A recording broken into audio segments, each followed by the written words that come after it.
Yes, people. Welcome to Conversations with C&C, brand new podcast.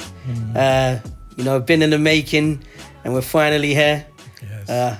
I'm your host. I go by the name Claude. Yeah. And I go by the name of Carl. Yeah, man. Just wanna say thanks for logging in. And this is always going to be a space and a place and just time of dialogue, discussion.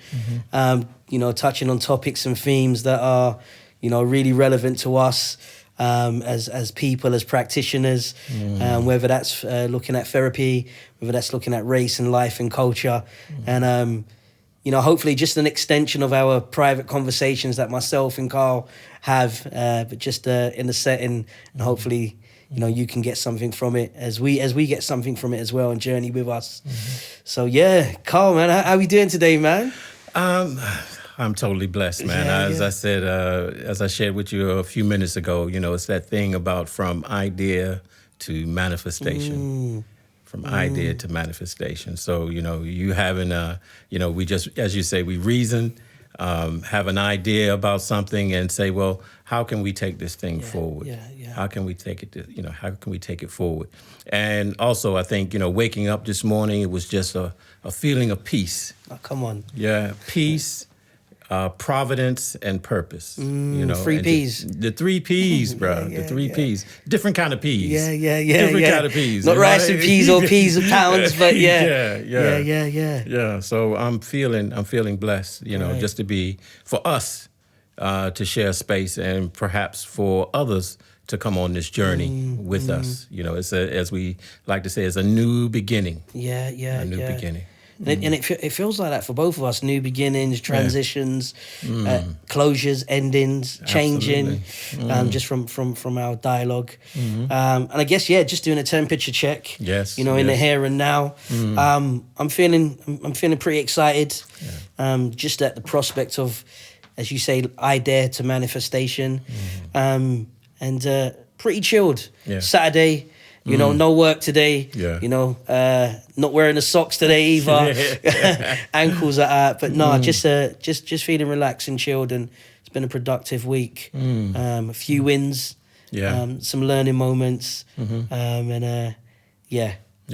no complaints. Yeah, likewise. That word endings. Just sharing with students. How do students and clients? How do we come to that word endings? Because a lot of times that it has different connotations because there are different types of endings. Sometimes you have the ability to choose an ending. And sometimes that ending chooses you. So and just getting them to expound and expand on their understanding of endings and getting that. Bringing that, I guess for our listeners, a lot of times we will be talking about an explicit and an implicit process. So, what we can see and then what is unseen. Okay. And then bringing it from what is unseen to seen. So, yeah. So I guess a good place to start, because you've touched on students and clients. Yeah. So I think we will land there at some point. Yes. But I guess maybe it might be good for us to land on how this came about and how we met each other and how we met each other. It was your old boss. Your old boss. That, salute to Hannah. Yes. Hannah. I met Hannah at a function with a good friend of mine, Sister Dawn. She was. She was helping. They put together this program, and it was really like a celebration because she had a traumatic event in her life. A son passed, and as a result of that, it was a life-changing moment. So instead of looking at it from a defeatist point of view. She took it upon herself to really become an activist in relation to what transpired. And I think through that, within her, within the workplace, your organization, she reached out to me. Great. She reached out to me. You know, and just to be real, it's hot in here. Yeah. And I guess just for for the viewers' purposes, myself and Carl, we're qualified counsellors, and we specialise in the realm of the therapeutic practice. Yeah. So I guess how we connected was I had recently qualified as an integrative counsellor, and it was one of those full circle moments in my life where I'd now qualified, and I wanted to set up a counselling, pilot project in the school that I once went to in South East. So the full circle moment being I once was a student there, then going back as a counsellor, and I set up a pilot, and I was there counselling students for about 6 months, providing one-to-one therapy, and needed a clinical supervisor. So basically someone that I would be able to meet once a month, just to kind of share, what my cases, the issues and challenges that may have been coming up, and almost providing that therapeutic safe space for me to kind of explore how the work went. And Hannah introduced me to you. That was about 2 years ago. Yeah. And I was like, wow, like I remember the American accent got me on the phone first week. And I was like, we spoke for about 20 minutes on the phone, I think. We did, yeah. And I remember leaving that phone call just feeling, for some reason, heard, seen, even though we didn't see each other. I was like, I feel this guy gets me. Understood. Yeah, heard, seen, and understood. Which I guess as humans we all desire and all require. And then from there we had our first clinical supervision session. Right. I was like, oh man, a brother. Obviously I could hear on the voice. I was like, this is one of the brothers, man. We've got the gold teeth, and then we and my just meeting in that therapeutic space, and that first meeting, young brother is because as we both know that there are some black male therapists out there, but they're few and far between. And to meet you and see how grounded you are, and how real, authentic.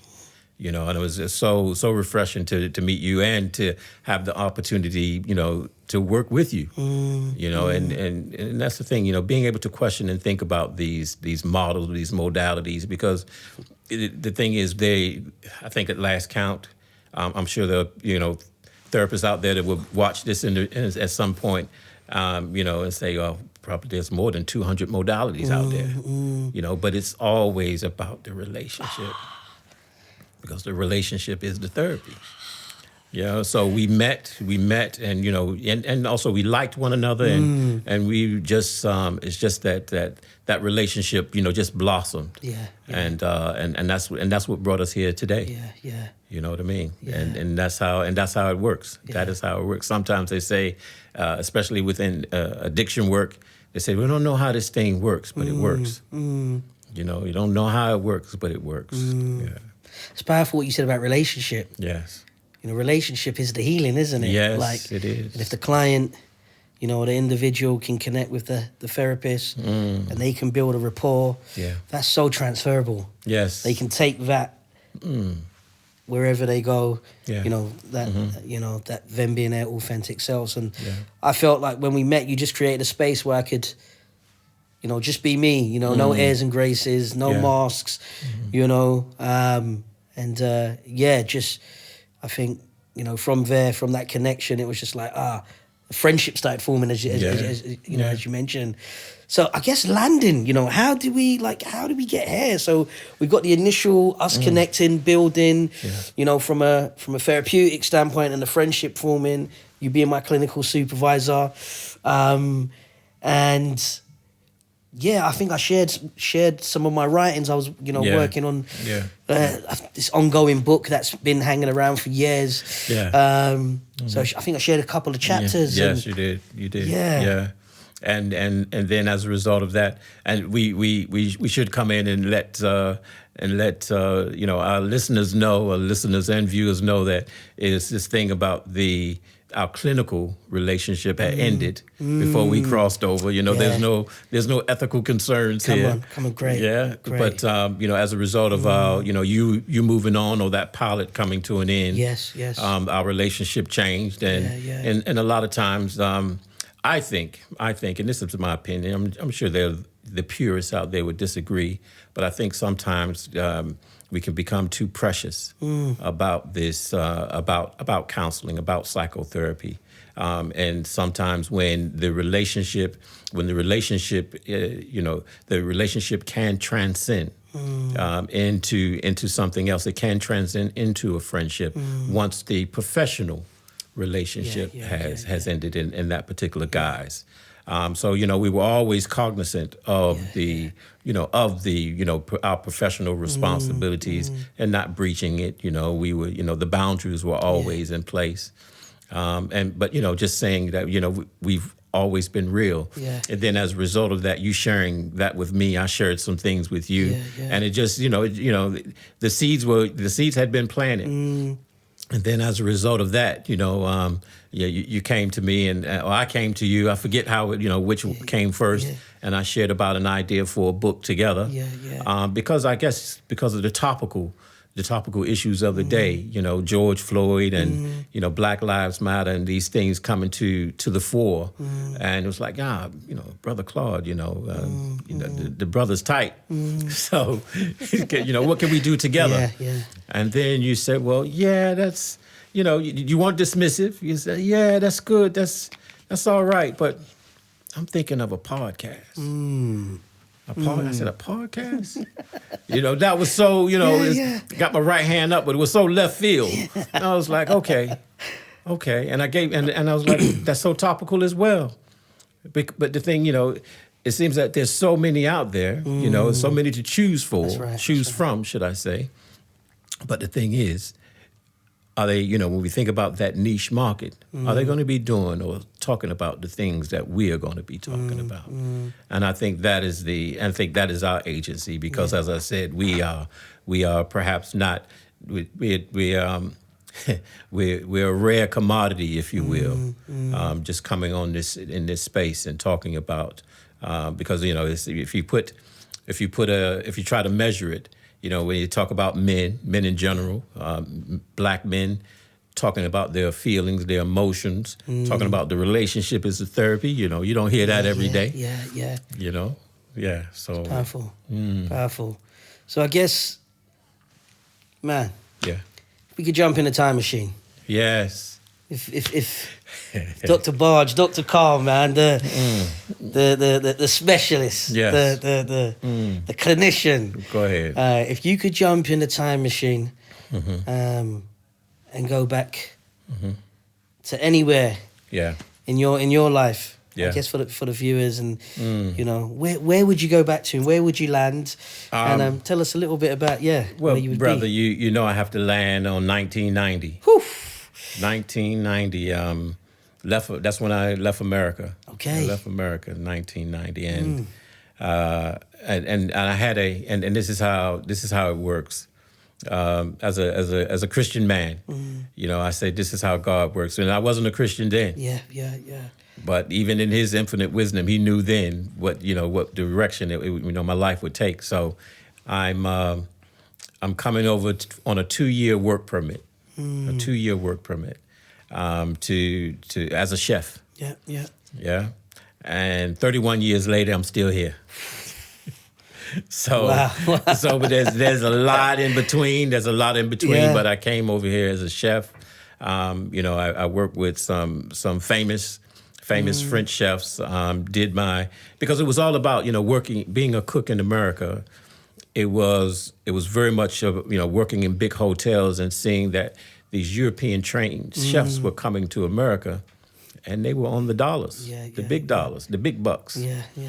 I was like, and the hotel that I was working in, they had some Dutch kids who came over from the Netherlands.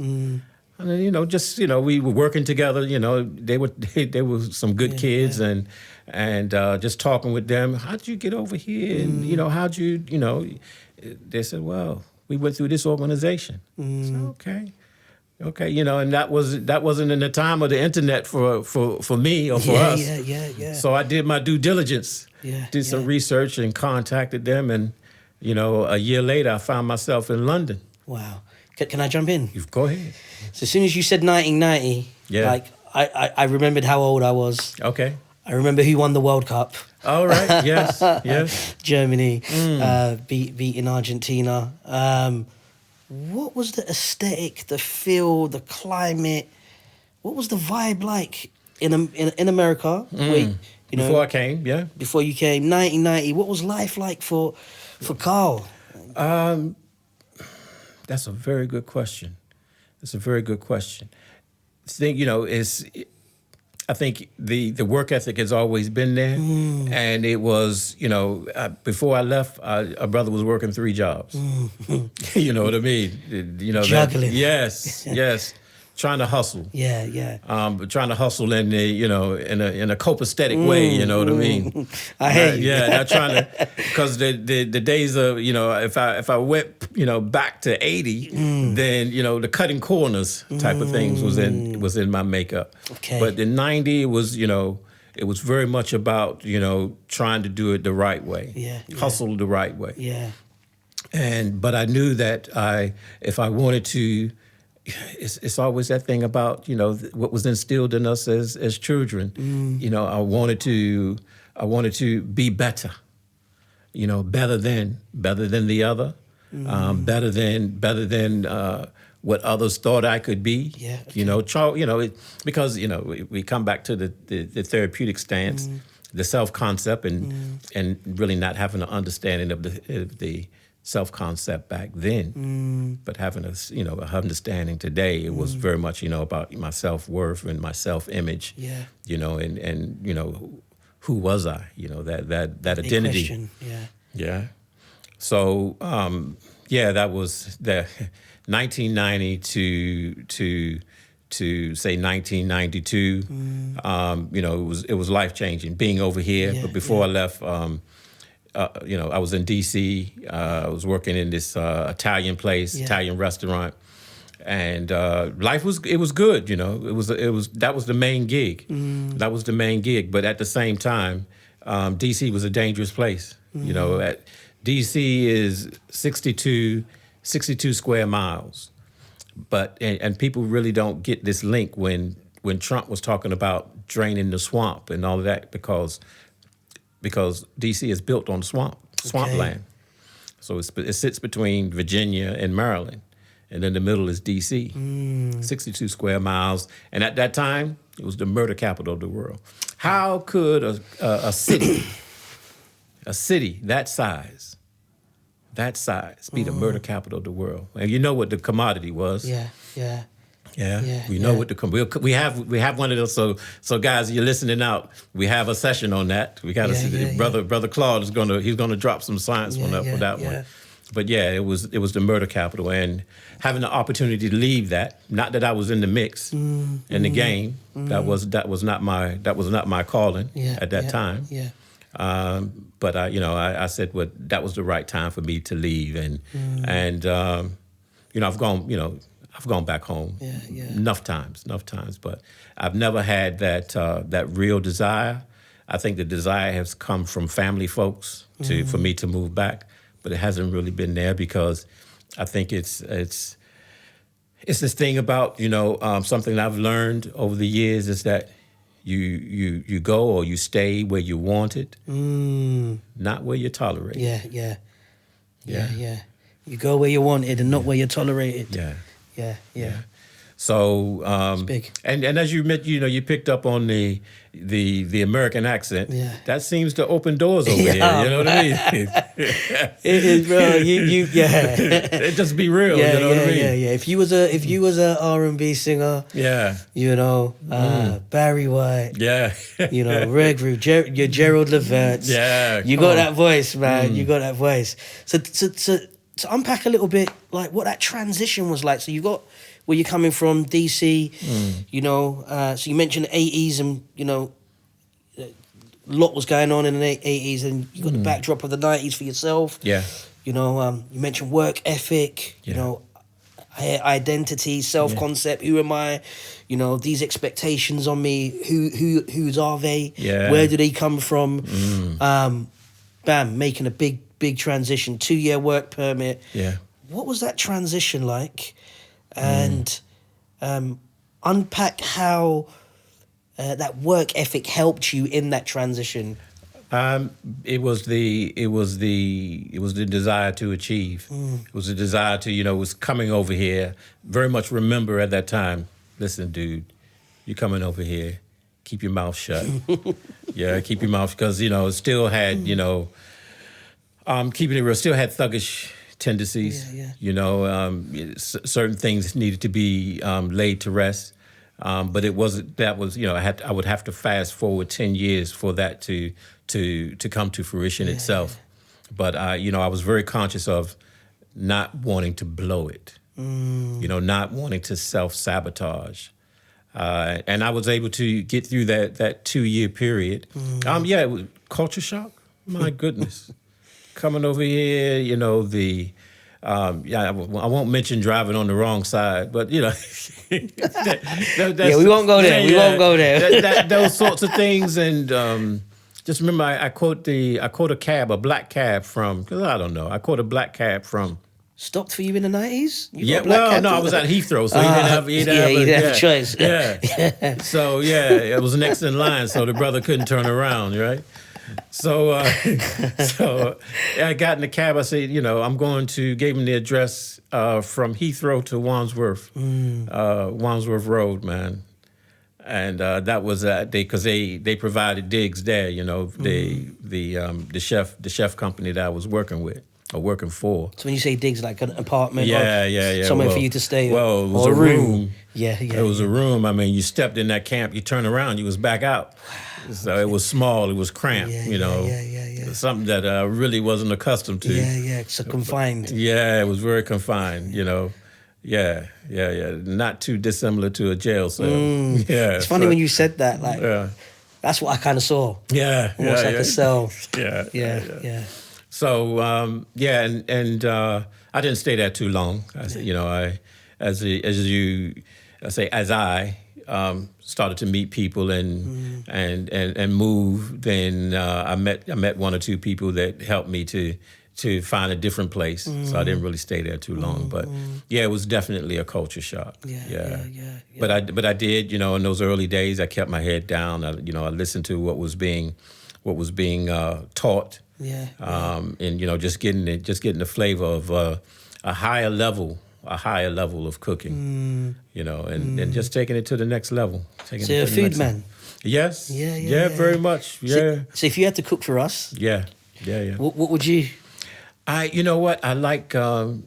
Simple is always you know, the best thing. But what I like, a simple dish for me would be like you get a leg of chicken, right? Okay, come on. And sometimes I like to go, you know, still hone the skills, bone the leg of chicken. So take the bone out of the chicken, okay, so that it's just flat. Yeah. Season it up, you know. Get some wild mushrooms. Get some spinach. You know, saute it up. You know, we're not. If I'm cooking, I'm not watching anybody's diet. So we want some salt and pepper. Let's talk about diet, man. we want some butter in there. We want whole butter. Saute that up, right? Put it on the flat chicken, right? Roll it up. Tie that piece of chicken up, that leg of chicken up. Yeah. Pan fry it. Yeah. Pan fry it. Make my sauce like a nice brown jus. My God. Yeah. Put that sucker in the oven. My God. Yeah. When you turn it out, and you cut into that, and it's just marbleized. You get, you know, nice medallions of the chicken, the mushroom, the spinach, you know, nice pomegranate potatoes. Yeah. You know what I mean? Maybe, you know, if you want nice Caesar salad or something like that. Just a simple dish, that you would enjoy. You've made it hard for us to continue because all I can think about is food now. But yeah, maybe one episode we might have to do it from the kitchen one day. You never know. Yeah. So we got the 2 years of your hair, so you're working head down, you know, making it happen. And you mentioned 31 years later, you're still here, still in England. You've gone through the culture shock. Heathrow to Wandsworth. You've got a cab to stop for you. You had to. You had no choice. So what's kept you here, and what's happened since then? So going from chefing to counseling. Well, you know, I think in all of our lives there are seminal moments in our lives that I had to make. And it was, for me, it was having a motorbike accident, which just changed the trajectory of my life. And as a result of that, I haven't looked back in regards to, you know, entering into counseling, becoming a qualified therapist. And I guess, you know, through that 4-year process, it was defining moments during that 4-year process that told me that I could do this, and this was the direction that I should take, that I could take, that would change me as a man. You made a real poignant point there. Yeah. In terms of the motorbike accident. Yeah. If you don't mind sharing, kind of unpacking, like how was that like a life-changing moment for you? Just leaving the kitchen one evening. It was about 11:30 in the evening.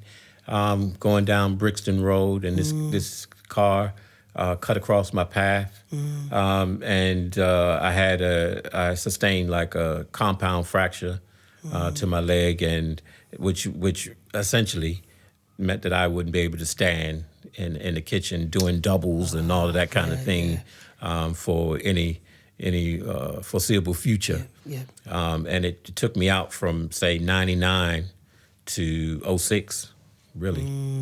So during that period, and that's the thing, during that period, it provided me the opportunity to learn and retrain and to become qualified. So almost like this moment, this life-changing moment happens, could have been life or death. Yes. You know, we thank God that it was life. Yes. And that you're here. Amen. And then this moment happens where you not only are now going through rehabilitation. You're looking at profession. Yes. There's a loss of. So we're dealing with loss as well as a new opportunity to grow and learn and become, you know, a counsellor. So there's what you've known, what you've trained in. You're a chef, and this element of, okay, this door is now closed. How did you respond? How did you know? So you mentioned about learning and growing, but how did you respond? It was. What was that like? I guess I have to start from the hospital bed, and it was tears. It was tears because, as you rightly said, it was a loss. You know, it's like, you know, oh my goodness, what am I going to do now? And you know, as well, and that's when that, I guess, even in the hospital bed, the work ethic kicked in. Okay.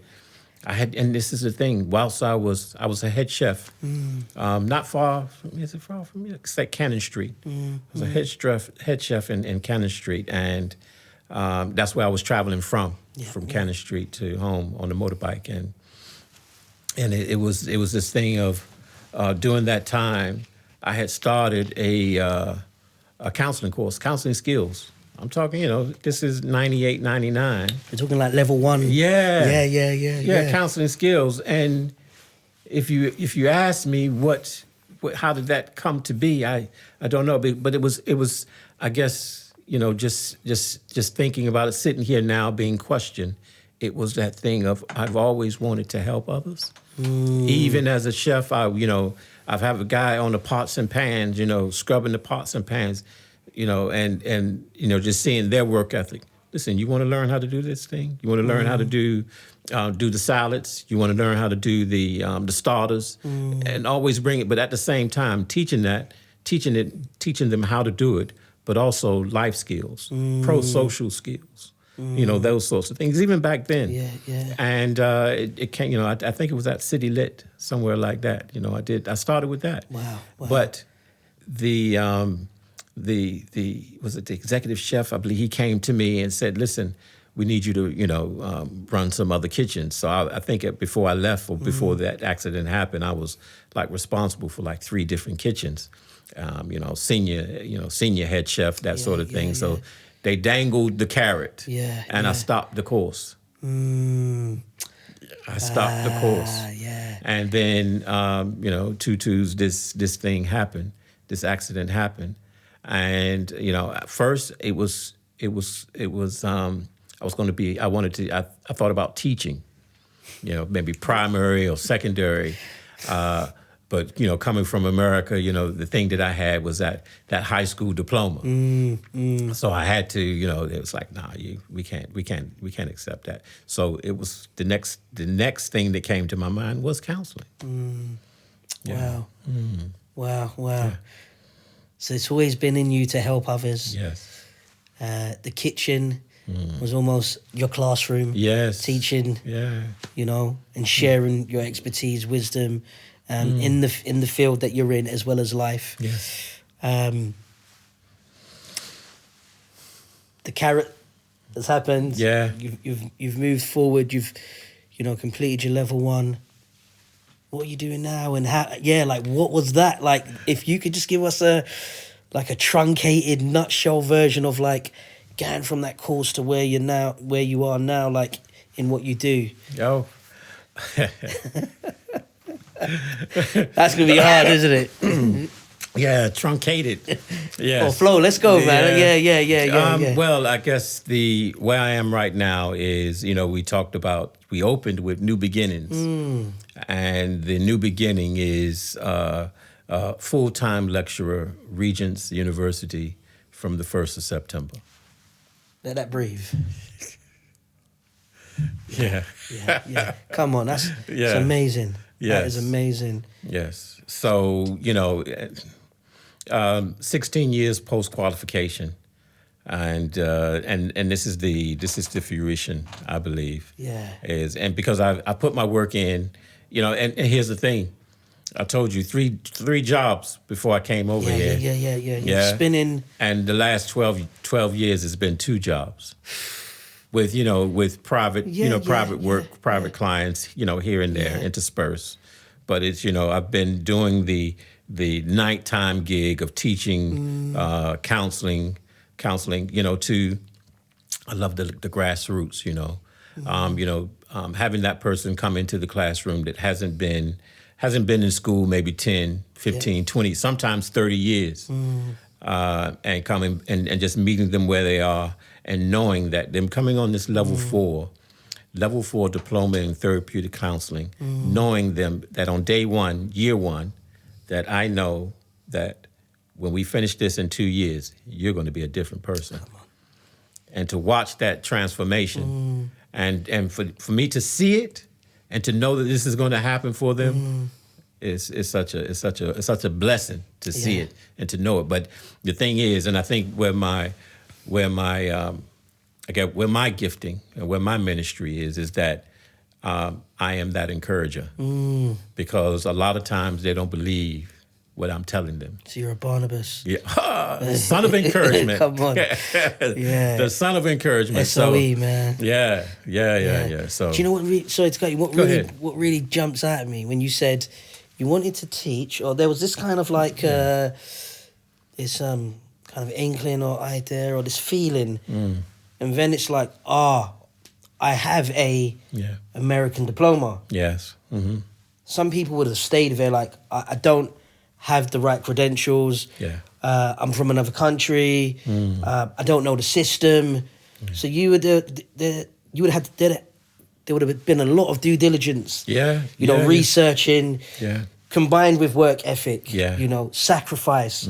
Starting from being prepared to start from the beginning. Yes. Yeah. Head chef. Yes. Lots of responsibilities to becoming a student. Again. And I think every teacher has to be a student. And yes. Even in our, engagement, like you always model that, and that's something I try to live by. no matter what doors open up, I'm a student. Yes. So then you say, I've got this American diploma, but now you're a lecturer, Yes. about to start lecturing, and in between you've been teaching, teaching people on their counselling journey, students, you say the level 4, them becoming qualified. That's profound. That's amazing, man. It is.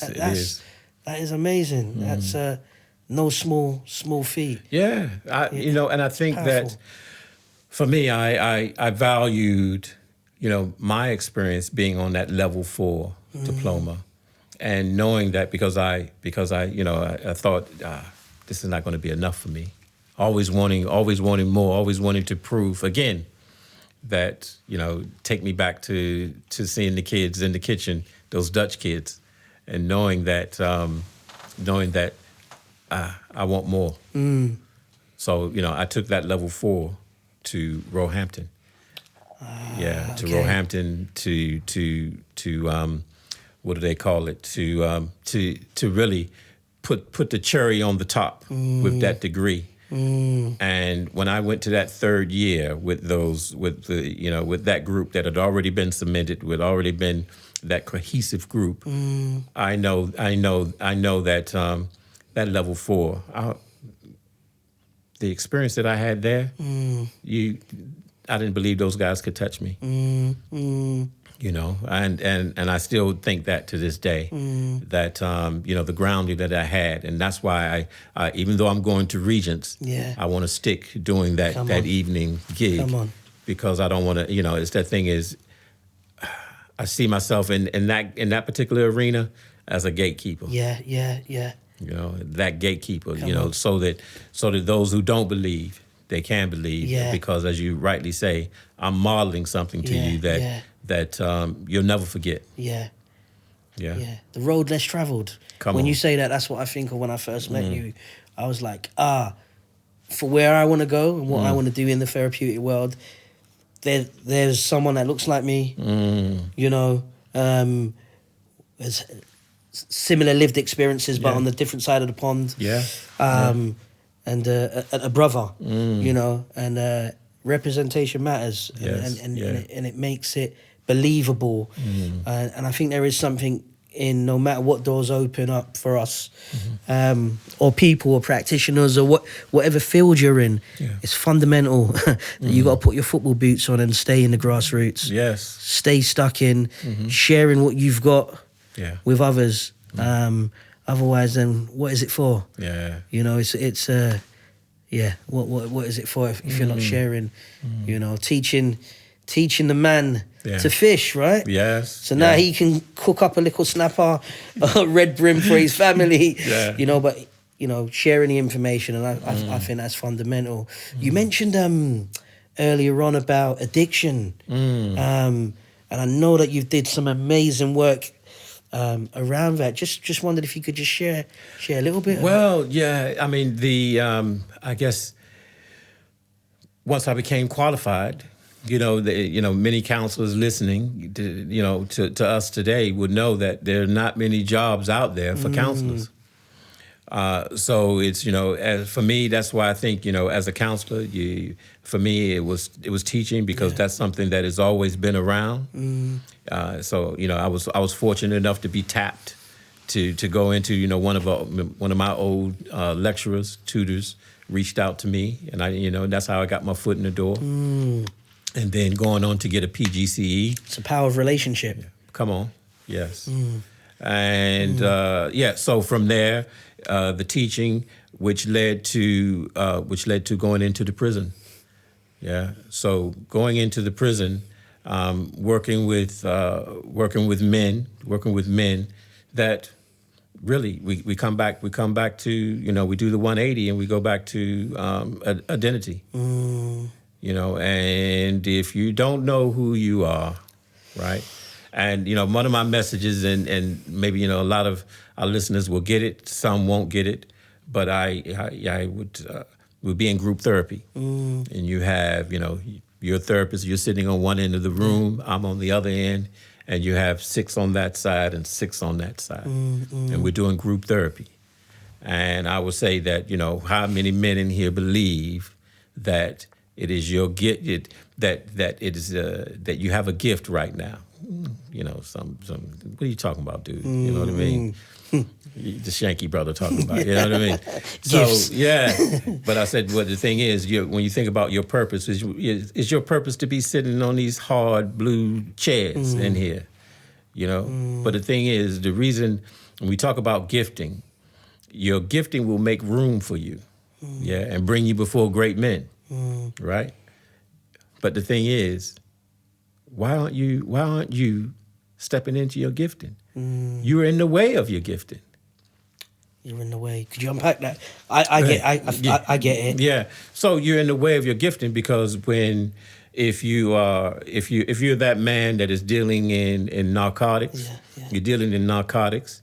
Is that your purpose? Is that your purpose to be dealing in? Because for me, I can tell you, and sometimes I have been real in different group settings that, it's that thing of you've been in the cut. All of us have been in the cut. Yeah. One way or the other, different kind of cuts. But the cut I'm talking about. So I've been in the cut, and everything within my being is telling me I shouldn't be here. That inner voice, that conscience, I shouldn't be here. Why am I standing here with these other knuckleheads, knowing that I shouldn't be standing here right now? Yeah. Because something is telling me I need to chip. Something is telling me I need to flee.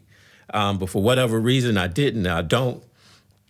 And then I find myself. I find myself in situations where I become unstuck. Yeah. So we make a decision, and a lot of times those decisions are predicated on how we see ourselves. Yeah. Yes, they're predicated on that. This is we believe ourselves and we also think that that's the only way that I can make that paper. But we know that there are CEOs behind the door. There are CEOs behind the door that have all kinds of ideas, all kinds of creativity, ingenuity, very innovative. These brothers, they know what time it is. But it is the decisions that you make. And those decisions that you make will define you. And as a result of that, you're in the way of your gifting. Wow. So our perception of ourselves can hinder, can disable us, and can injure us from being who we're meant to be. Powerful. Yeah. Powerful. The doctor has spoken. Sire. Yeah. Wow. It's profound. Yeah. Profound. I think that this has been profound. Just sitting here and listening to your the way that you've unpacked my process. That shows the gifting that you have. Thank you. Yes. Yeah. And this being the very first one, how we're going to take it up a notch. And I think that we will whatever deficits may have been present today, we will build upon that. That's right. We'll build upon that, and we will produce something that is going to take us to the next level, the next dimension. That's what's up, man. Yes. Yeah. Yeah. I like that. Yeah. Yeah. It's one of those moments, it's a sealer moment where you just... Yeah. So tell me, how would you like to end today? Because it seems like we're coming to a natural ending. A natural ending. Yeah. I think it's quite important, when we are clients, or when we're doing our client work, checking how we're leaving. We did a temperature check at the beginning. Yeah. And I think what's really important is, for me, what I'm taking from here is